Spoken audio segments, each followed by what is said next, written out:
أعوذ بالله من الشيطان الرجيم. بسم الله الرحمن الرحيم. الطلاق مرتان فإمساك بمعروف أو تسريح بإحسان ولا يحل لكم أن تأخذوا مما آتيتموهن شيئا إلا أن يخافا ألا يقيما حدود الله فإن خفتم ألا يقيما حدود الله فلا جناح عليهما فيما افتدت به تلك حدود الله فلا تعتدوها ومن يتعد حدود الله فأولئك هم الظالمون.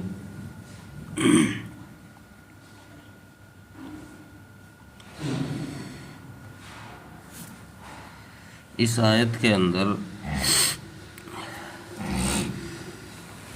دو چیزیں اللہ تبارک و تعالی نے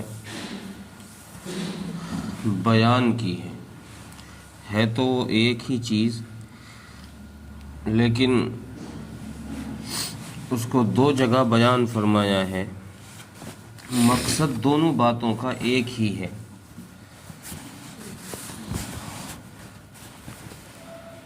پہلی چیز تو اس آیت کے اندر اللہ تعالیٰ نے طلاق کو بیان کیا ہے کہ طلاق 2 مرتبہ ہے. 2 مرتبہ طلاق دینے کے بعد جب عورت عدت میں بیٹھ جائے تو اب چاہو اگر تمہاری آپس میں انبن نہ ہو اور محبت ہو جائے تو اس سے رجعت کر لو، اور اگر تمہیں لگے کہ بھئی معاملہ نہیں چل پائے گا اور انبن ہی رہے گی بلکہ بات اور بگڑ سکتی ہے تو پھر اسے دستور کے مطابق چھوڑ دو، کوئی ظلم زیادتی اس پر نہ کرو. آگے حکم اللہ تبارک و تعالیٰ نے دوسرا حکم یہ بیان فرمایا کہ اگر کوئی مرد ایسا ظالم ہو کہ وہ عورت کو تنگ کرتا ہو، پریشان کرتا ہو اور عورت کو نہ طلاق دیتا ہو اور نہ ہی اسے سکون سے جینے دیتا ہو، یا پھر طلاق کے عوض میں وہ اس عورت سے اپنا مہر وغیرہ معاف کرانا چاہتا ہو یا لینا چاہتا ہو، جس کو خلا کہتے ہیں، تو عورت کے لیے شریعت نے خلا کی اجازت دی ہے کہ اگر عورت کو یہ لگے کہ یہ شوہر مجھ پر ظلم کر رہا ہے اور باز نہیں آ رہا، مجھے چھوڑ بھی نہیں رہا، طلاق بھی نہیں دے رہا، تو پھر عورت کے لیے یہ حلال ہے، یہ جائز ہے کہ وہ قاضی کے عدالت میں مقدمہ دائر کر کے اس سے خلا لے لے. اور اس صورت میں ایک صورت ویسے تو عورت یا مرد سے طلاق کے عوض میں کچھ لینا جائز نہیں ہے، نہ تو عورت کو ہی خلا کے عوض میں کہ میں تجھ سے خلا لے رہی ہوں، میں تجھ سے الگ ہو رہی ہوں، مجھے کچھ مال دے دے، اور نہ مرد کو ہی جائز ہے کہ میں تجھے چھوڑ رہا ہوں مجھے کچھ مال دے دے. ہاں بشرطے کہ اگر دونوں راضی ہوں اس بات پر کہ چلو بھائی ہماری انبن ہو رہی ہے اور نبھ نہیں پا رہا معاملہ، تو اب ایسا کرتے ہیں عورت بھی اس بات پر راضی ہو جائے، شوہر بھی اس بات پر راضی ہو جائے کہ وہ اتنا مال ایک دوسرے سے لے لیں، یا تو مرد شوہر سے لے لے، مرد عورت سے لے لے، یا عورت اپنے شوہر سے لے لے کہ جتنی مقدار کا اس کا مہر ہے اتنا مال لے کر اس سے آزادی ہو سکتی ہے، لیکن شرط وہی ہے کہ دونوں اس لینے دینے میں راضی ہوں. کوئی سا بھی اگر ناراض ہوا تو پھر وہ معاملہ جائز نہیں ہوگا. تو اللہ تبارک و تعالیٰ نے اس آیت کے اندر طلاق کا ایک ضابطہ بیان کیا ہے. قرآن کریم میں ویسے تو کئی جگہ پر طلاق کا ذکر آیا ہے، لیکن اس آیت میں ایک دستور، ایک ضابطہ بیان کیا ہے، اور اس دستور اور ضابطے کو سمجھنے کے لیے طلاق کے پہلے نکاح کو سمجھنا پڑے کہ نکاح کیا چیز ہے. اصل میں نکاح کی ایک حیثیت تو معاملات اور معاہدے کی سی ہے، جیسے ہمارے آپس میں لین دین ہوتے ہیں، معاملات ہوتے ہیں، معاہدہ ہوتا ہے. کسی چیز کو لینا ہو تو دونوں میں آپس میں ڈن ہو جاتی ہے. وہ کہتا ہے بھائی میں تجھے یہ چیز دے رہا ہوں، کہ دوسرا کہہ رہا ہے ٹھیک ہے بھائی میں یہ چیز تم سے لے رہا ہوں، تو یہ ایک قسم کا معاہدہ سا ہے، لیکن یہ معاہدے سے زیادہ اس نکاح کے اندر سنت اور عبادت کا خیال زیادہ ہے، اہتمام زیادہ ہے۔ یہی وجہ ہے کہ نکاح کے اندر بہت سی ایسی شرائطیں ہیں جو عام معاہدوں میں نہیں ہیں، جو معاہدے میں نہیں ہیں، وہ نکاح کے اندر ایسی شرطیں موجود ہیں، جیسے مثلا دونوں کا باہم رضامند ہونا، دونوں کی راضی سے ایجاب و قبول ہونا، اور اسی طریقے سے ایجاب و قبول کے وقت میں دونوں کے ساتھ دو گواہ بھی ہوں، دونوں کے سامنے دو گواہ بھی ہوں، گواہوں کے سامنے نکاح ہوگا تو ہی جائز مانا جائے گا، تو ہی ویلڈ رہے گا۔ اور اگر کسی نے راضی تو دونوں ہیں، معاملات میں تو یہ ہے کہ اگر دونوں لینے دینے والے چیز کے راضی ہو جائیں تو معاملہ ہو جاتا ہے، کوئی کچھ نہیں کہہ سکتا، چاہے دوسرا کوئی ٹوکے نہ ٹوکے، راضی ہو نہ ہو، کوئی نہیں۔ اگر دونوں راضی ہو گئے، مالک بھی راضی ہے اور لینے والا بھی راضی ہے، تو چیز بک جائے گی، وہ لے لے گا۔ لیکن نکاح کے اندر اگر کسی نے ایسا کر لیا کہ دو لڑکے، ایک لڑکا ایک لڑکی، دونوں آپس میں راضی ہیں، اور وہ کہیں چپکے سے جا کے نکاح پڑھا لیں، اپنا ایجاب و قبول کر لیں کہ بھئی میں نے تجھے اپنے نکاح میں قبول کیا، لڑکی کہتی ٹھیک ہے بھئی میں نے بھی تجھے قبول کر لیا، تو اس نکاح کے اندر، اس نکاح کو شرعاً، شریعت کی نظر میں یہ نکاح فاسد ہے، باطل ہے، یہ اس نکاح کا کوئی وجود ہی نہیں ہے۔ چونکہ یہ گواہوں کی گواہی میں نہیں ہوا ہے، اس لیے عام معاہدے سے نکاح کو علیحدہ رکھا گیا ہے کہ نکاح کے لیے کچھ ایسی شرائط ہیں، جیسے مسلمان، اور گواہ بھی مسلمان گواہ ہوں، مسلمان گواہ ہوں، سچے گواہ ہوں، ایسا نہیں کہ فاسق و فاجر کوئی گواہ بنا دیا جائے، سچے گواہ ہوں اور مسلمان ہوں۔ اسی طریقے سے نکاح کو علی الاعلان کیا جائے۔ معاہدے تو کمروں میں بیٹھ کر کے کیے جاتے ہیں، لیکن نکاح کے لیے یہ ہے کہ نکاح جب کیا جائے تو اس نکاح کو علی الاعلان کرنا سنت ہے۔ یہی وجہ ہے کہ نکاح مسجد میں کرنا سنت ہے، چونکہ مسجد میں ہر آدمی کو آنے کی اجازت ہوتی ہے، کوئی بھی غریب ہو امیر ہو، ہر آدمی مسجد میں آ سکتا ہے، تو اس لیے مسجد میں نکاح پڑھانے کو سنت قرار دیا۔ اب جب نکاح ہی ایک عام معاہدے سے اعلیٰ سطح کی چیز ہے، اور نکاح ایسا معاملہ ہے کہ جیسے عام معاہدے ایک نے منع کر دیا تو سیکنڈوں میں ختم ہو جاتا ہے۔ بھئی کوئی آدمی لینے دینے والا یا دینے والا انکار کر دے، میں اپنی سامان نہیں دیتا تجھے، میں اپنی چیز نہیں دیتا، تو وہ معاملہ ختم ہو گیا۔ نکاح کے اندر ایسا نہیں ہے کہ انسان نے کہا کہ میں نے تجھے چھوڑ دیا اور وہ آزاد ہو گئی، نہیں۔ اللہ تبارک و تعالیٰ نے فرمایا کہ ہم نے نکاح بنایا اس لیے ہے کہ تمہاری آپس میں اتفاق ہی رہے، توڑ ہی نہ ہو، آپس میں لڑائی جھگڑا ہی نہ ہو، اس بات کی نوبت ہی نہ آئے کہ تم جدا ہو۔ اور اگر ایسی نوبت آ جائے، یہی وجہ ہے کہ شریعت نے طلاق کے اندر یہ ڈھیل رکھی ہے کہ طلاق کو 2 مرتبہ تک تو رجعت کا حکم دیا ہے، کہ اگر کسی نے 2 مرتبہ طلاق دے دی تو پھر 2 مرتبہ، چونکہ بعض دفعہ غصے میں نکل جاتی ہے، اس لیے شریعت نے اس میں یہ آسانی دی ہے کہ اگر کسی نے 2 مرتبہ تک طلاق دی تو اب عورت اگر عدت میں ہے، عدت کے ایام میں اس سے رجعت کر سکتا ہے۔ بعد میں احساس ہو رہا، غصے میں تو آدمی پتہ نہیں کیا سے کیا کر جاتا ہے، بعد میں احساس ہو جاتا ہے کہ یار یہ ایسا نہیں کرنا چاہیے تھا، یہ غلط کر دیا میں نے، تو بعد میں اگر تجھے احساس ہو رہا ہے تو اللہ نے ابھی اس معاملے کو، اس نکاح کو فسخ نہیں کیا، باطل نہیں کیا، ابھی تجھے اختیار ہے تو اس سے رجعت کر سکتا ہے، اس کو اپنے پاس لوٹا سکتا ہے۔ اس لیے شریعت نے نکاح کو جوڑے رہنے کے لیے، نکاح کو باقی رکھنے کے لیے ہر اس چیز کا حکم دیا ہے جس چیز سے نکاح باقی رہ سکتا ہو۔ مثلا شریعت نے حکم دیا اگر میاں بیوی میں نباہ نہیں ہو رہا لڑائی جھگڑا ہو رہا ہے، انبن ہو رہی ہے، تو پھر ان دونوں کو چاہیے، میاں کو بھی چاہیے، بیوی کو بھی چاہیے کہ یہ اپنا حکم ثالث، تیسرا آدمی فیصلہ کرنے والا اپنے گھر والوں میں سے ہی بنا لے۔ لڑکا بنا لے اپنے 2-4 آدمیوں کو، بڑے بوڑھوں کو بلا لے، لڑکی بلا لے اپنے بڑے بوڑھوں کو، وہ بیٹھ کر ان کا نباہ کرا دیں، ان کا فیصلہ کرا دیں، ان کی صلح کرا دیں کہ کہیں یہ نا اتفاقی دور ہو جائے، کس طریقے سے ختم ہو جائے۔ اس لیے شریعت نے تیسرے لوگوں کو حکم بنانے کے لیے اجازت دی ہے کہ اپنے قریبیوں کو، اپنے رشتہ داروں کو اگر تمہاری نا اتفاقی ہو جائے تو ان کو بلا کر اپنے معاملات میں اتفاق کرا لیا کرو، کیونکہ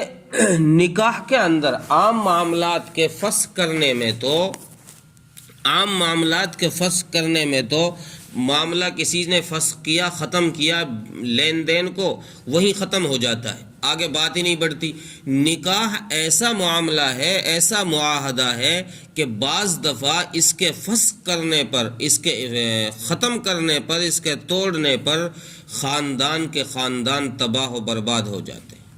اور خاندان سے بڑھ کر نسلیں تباہ ہو جاتی ہیں، نسلوں تک جنگیں چلتی ہیں۔ یہ اس لیے شریعت نے حکم یہ دیا کہ بھئی زیادہ سے زیادہ کوشش یہ کی جائے کہ نباہ کر لو، کسی طریقے سے بھی نباہ کر لو، پھر اگر تمہیں لگے کہ بھئی نباہ نہیں ہو رہا تو اب طلاق دے دو۔ اور شریعت نے دیکھو طلاق کے لیے بھی، اس نکاح کو باقی رکھنے کے لیے اللہ تبارک و تعالیٰ نے کیسے آسان راستے پیدا کیے کہ اگر کسی نے، یہی وجہ ہے کہ اللہ تبارک و تعالیٰ نے طلاق دینے کے لیے طہر کا حکم دیا ہے کہ عورت کے پاکی کے ایام میں طلاق دی جائے، اور پاکی کے ایام بھی وہ ہوں جن پاکی کے ایام میں عورت سے صحبت نہ کی ہو۔ اگر عورت سے نہ، تو اللہ تبارک و تعالیٰ نے حیض کے ایام میں بھی طلاق دینے سے روکا ہے، اور اسی طریقے سے اس پاکی کے دنوں میں بھی طلاق دینے سے روکا ہے جس میں عورت سے صحبت کر لی ہو۔ وجہ کیا ہے؟ وجہ یہ ہے کہ اللہ تبارک و تعالیٰ عورت پر زیادہ ظلم ہونے دینا نہیں چاہتے، کہ اگر عورت کو ظلم کیسے ہوگا کہ اگر عورت کو حیض کے ایام میں طلاق دی تو اب اس عورت کی عدت لمبی ہوگی۔ کیوں؟ اس لیے کہ یہ حیض جو چل رہا ہے، جس میں اس نے اسے طلاق دی ہے، یہ عدت کے دنوں میں شمار نہیں ہوگا۔ اس کے بعد پھر 20 دن 15 دن جتنے دن یہ پاک رہے گی، طہور کا زمانہ آئے گا،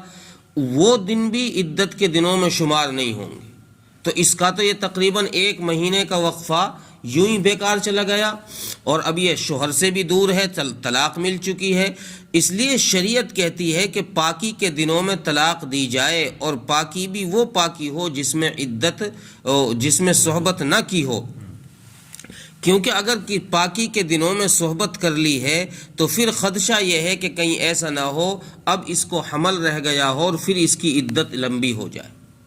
کہ چونکہ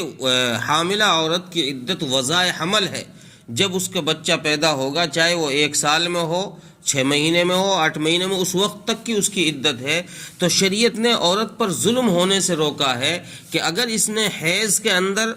طلاق دے دی تو پھر یہ والا حیض اور اگلا طہر، آنے والا طہر، یہ عدت میں شمار نہیں ہوگا، بلکہ طہر کے بعد جو حیض آئے گا اس حیض سے عورت کی عدت شمار ہوگی۔ اس لیے شریعت نے کہا ہے کہ یہ عورت پر خامخواہ کا ظلم ہوگا، اس لیے تم اگر طلاق ہی دینا چاہتے ہو تو پھر ان پاکی کے دنوں میں دو جن پاکی کے دنوں میں تم نے اپنی عورت کے ساتھ صحبت نہ کی۔ اور پھر طلاق بھی زیادہ تمہیں غصہ آ رہا ہے تو زیادہ سے زیادہ 2 مرتبہ دو اور چھوڑ دو۔ طلاق بھی چونکہ حدیث میں آتا ہے کہ ابغض الحلال الی اللہ الطلاق، اللہ کے نزدیک حلال چیزوں میں سب سے زیادہ غضبناک، اللہ کو غصہ دلانے والی چیز اگر کوئی ہے تو وہ طلاق ہے۔ حلال ہے لیکن اللہ کو اس حلال چیز میں اگر کوئی آدمی طلاق دیتا ہے اور حلال طریقے سے اس نے دی ہے، لیکن اللہ تبارک و تعالیٰ کو پھر بھی غصہ آتا ہے، چونکہ اللہ تبارک و تعالیٰ نے یہ جوڑا، یہ نکاح بنایا اس لیے تھا کہ یہ ہمیشہ قائم ہی رہے، ٹوٹے ہی نہیں، اس میں طلاق کی نوبت ہی نہ آئے۔ تو اللہ تبارک و تعالیٰ نے طلاق کی گنجائش اس لیے دی ہے کہ بہت سے دھرموں کے اندر یہ ہے کہ عورت کو چھوڑا ہی نہیں جا سکتا، وہ چھوٹ ہی نہیں سکتی، ان میں طلاق ہی نہیں پڑ سکتی۔ تو اسلام نے کہا ہے کہ اگر کہیں ایسا معاملہ الجھ جائے کہ مرد جاہل ہو، ان پڑھ ہو، اور وہ عورت پر ظلم کر رہا ہو، عورت کو پریشان کر رہا ہو، ستا رہا ہو، تو اب اس عورت کے لیے خلا کی گنجائش ہے، یا پھر اسی طریقے سے عورت سے مرد پریشان آ گیا ہو، عورت کچھ کم عقل ہے، وہ پریشان کرتی ہے، کہنا نہیں مانتی، تو اب یہ آدمی اپنے آپ کو الگ کرنے کے لیے عورت کو طلاق دے دے۔ اچھا، یہ طلاق کا اختیار اللہ تبارک و تعالیٰ نے عورت کے ہاتھ میں نہیں دیا، مرد کے ہاتھ میں دیا ہے۔ وجہ کیا ہے؟ مفسرین نے وجہ یہ لکھی ہے کہ مرد کے اندر بمقابلہ عورت تدبر زیادہ ہوتا ہے، غور و فکر کرنے کی صلاحیت مرد میں عورت کے مقابلے زیادہ ہوتی ہے، اور وقتی باتوں سے وقتی طور پر مرد عورت کے مقابلے میں کم متاثر ہوتا ہے۔ عورت بہت جلدی جذباتی ہو جاتی ہے، ذرا سی بات ہوئی تیڑ پھیڑ سارا معاملہ، اس کی 50 سال جو اس شوہر نے اس پر احسان کیے ہیں، اس کی 5 منٹ میں وہ 50 سال کے احسان اس کے ختم، کہ میں نے تیرے گھر میں کبھی سکھ نہیں دیکھا، کبھی چین نہیں دیکھا، تو نے مجھے کچھ نہیں لا کر دیا۔ یہ ساری چیزیں عورتوں کی چلتی ہیں، اور چونکہ اس لیے شریعت نے عورت کے اختیار میں طلاق نہیں دیا کہ یہ اس جذبے میں آ کر 5 منٹ میں ہی اپنا کام تمام کر لے گی۔ مرد کے اندر تدبر ہے کہ مرد کو اگر غصہ بھی آئے گا تو وہ آگے کی سوچ لے گا، وہ آگے کی سوچ لے کہ یار اگر تو نے غصے میں ایسا کر دیا تو آگے تیرا فیوچر کیسے ہونے والا ہے، آگے کیسے گزارا ہوگا۔ تو اس لیے شریعت نے طلاق کا اختیار مرد کو دیا ہے، عورت کو نہیں دیا، کہ عورت کے مقابلے میں مرد کے اندر غور و فکر کرنے کی صلاحیت زیادہ ہے۔ اور پھر اگر مرد ایسا بے وقوف ہے زمانہ جاہلیت کی طرح، اگلا حکم جو شریعت نے دیا ہے کہ مرد اگر ایسا بے وقوف ہے کہ زمانہ جاہلیت میں کیا تھا کہ لوگ اپنی عورتوں کو طلاق دے دیتے تھے، جب وقت ختم ہونے کے قریب آتا تھا، عورت جدا ہونے کے قریب آتی تھی تو رجعت کر لیتے تھے،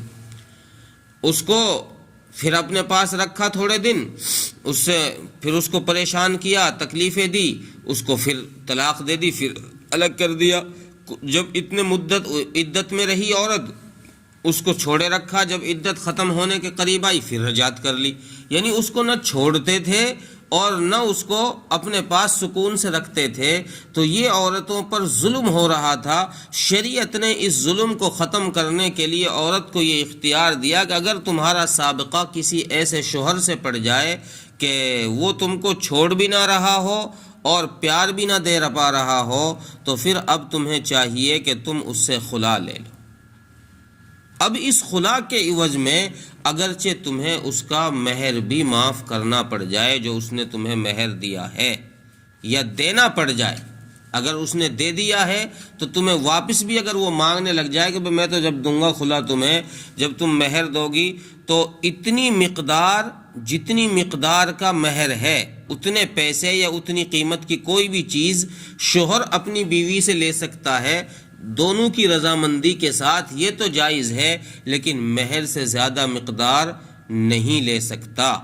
مہر مثلا 1 لاکھ روپے کا باندھا ہے، اب خلا کے وقت شوہر کہہ رہا ہے میرے تو شادی میں 50 لاکھ اٹھ گئے تو 50 لاکھ دے جب دوں گا خلا، تو اب یہ اس کے لیے جائز نہیں ہے، یہ اس کے لیے جائز نہیں ہے۔ شریعت نے صرف اتنی مقدار جائز قرار دی ہے جتنی مقدار میں یہ مہر اس نے متعین کیا ہے، اس مہر سے زیادہ کی شریعت نے اجازت نہیں دی۔ اور پھر اللہ تبارک و تعالیٰ نے یہ فرمایا، یہ ضابطے بیان فرما کے فرمایا تلک حدود اللہ، یہ ہماری حدیں ہیں، یہ ہماری حدیں ہیں، یعنی طلاق دینی ہے، ہم نے نکاح کیا ہے تو اس لیے کیا ہے کہ تم ہمیشہ اس میں بندھ کے رہو، تھوڑی بہت ناگواری ہو جائے، کبھی میاں نے کمی کر دی حقوق ادا کرنے میں تو تم معاف کر دو، کبھی بیوی سے کمی ہو گئی تو میاں معاف کر دے، یہ اس طرح چلتا رہنا چاہیے۔ اور اگر تمہیں طلاق ہی دینی ہو تو پھر اس کا ضابطہ ہم نے یہ بتایا کہ ایسی پاکی کے زمانے میں دو جس میں عورت کی عدت لمبی نہ ہو، جس میں تم نے صحبت نہ کی ہو، یا اسی طریقے سے اگر تم خلا دینا چاہو تو نکاح اور مہر سے زیادہ مال اس کے عوض میں نہ لو۔ تو یہ ہماری حدود ہیں۔ اللہ تبارک و تعالیٰ نے فرمایا کہ ہم نے یہ حدیں قائم کر رکھی ہیں، اور حدیں قائم کرنے کا مطلب یہ ہے کہ اگر کسی ملک کی سرحد کو پار کر کے دوسرے ملک کی سرحد میں بغیر ویزا کے انٹر ہوگا تو وہ اپنی موت کو دعوت دے گا، وہ دوسروں کی دشمن کی وہاں کی فوج کی گولیوں کا نشانہ بن جائے گا۔ اللہ تبارک و تعالیٰ نے اس لیے انسانوں کو ڈرایا کہ دیکھو یہ ہماری حدود ہیں، ان حدوں میں تم چلتے رہو گے تو عذاب سے بچے رہو گے، ہماری پکڑ سے بچے رہو گے۔ اگر تم نے ان حدوں سے آگے جانے کی کوشش کی، ہمارے ضابطے کے بتلانے کے باوجود تم نے کوئی اور راستہ اختیار کیا، تو پھر یاد رکھو تم ظالموں میں ہو جاؤ گے، اور ظالموں کی ہمارے یہاں سخت سزا ہے۔ ترجمہ دیکھیں، الطلاق مرتان، طلاق 2 مرتبہ ہے۔ فَإِمْسَاكُمْ بِمَعْرُوفٍ، اگر چاہو تو پھر بھلے طریقے سے اس کو روک لو، او تسریح بِإِحْسَان، یا دستور کے مطابق اسے چھوڑ دو، یعنی ظلم کوئی کسی قسم کا نہ کرو، نہیں رکھنا تو کوئی بات نہیں، چھوڑ دو اسے۔ وَلَا يَحِلُّ لَكُمْ أَن تَأْخُذُوا مِمَّا آتَيْتُمُوهُنَّ شَيْئًا، اور حلال نہیں، جائز نہیں تمہارے لیے کہ تم لو ان سے کچھ بھی اس میں سے جو تم نے اس کو دیا، الا ان یخافا، مگر یہ کہ تم اللہ سے مگر یہ کہ تمہیں ڈر ہے اس بات کا، اللہ یقیما حدود اللہ، کہ بھئی ہم اگر ساتھ رہے تو اللہ کی حدود قائم نہیں رکھ سکیں گے، یعنی ہم جو اللہ نے نکاح کے رہنے کے لیے ساتھ رہنے کے جو ضابطے بنائے ہیں ہم اس طریقے سے نہیں رہ سکتے۔ فَإِنْ خِفْتُمْ أَلَّا يُقِيمَا حُدُودَ اللَّهِ، پس اگر تمہیں ڈر ہے اس بات کا کہ تم قائم نہیں رکھ سکو گے اللہ کی حدود کو، تو فَلَا جُنَاحَ عَلَيْهِمَا فِيمَا افْتَدَتْ بِهِ، تو کوئی گناہ نہیں ہے تم دونوں پر کہ کوئی گناہ نہیں ہے تم دونوں پر اس بات میں کہ عورت اپنے آپے کو کچھ مال کے عوض میں الگ کر لے، یعنی شوہر کو کچھ مال دے دے اور اپنے اس سے خلا لے لے۔ تلک حدود اللہ، یہ اللہ کی حدود ہیں، فلا تعتدوها، تم ان سے آگے نہ بڑھو۔ ومن یتعد حدود اللہ، جو شخص اللہ کی حدود سے آگے بڑھے گا، فاولئک هم الظالمون، سو یہی لوگ ہیں ظالم، یہ لوگ ظالم ہیں، اور ظالم کی اللہ کے یہاں پکڑ ہے۔ اللہ تعالیٰ عمل کی توفیق عطا فرمائے۔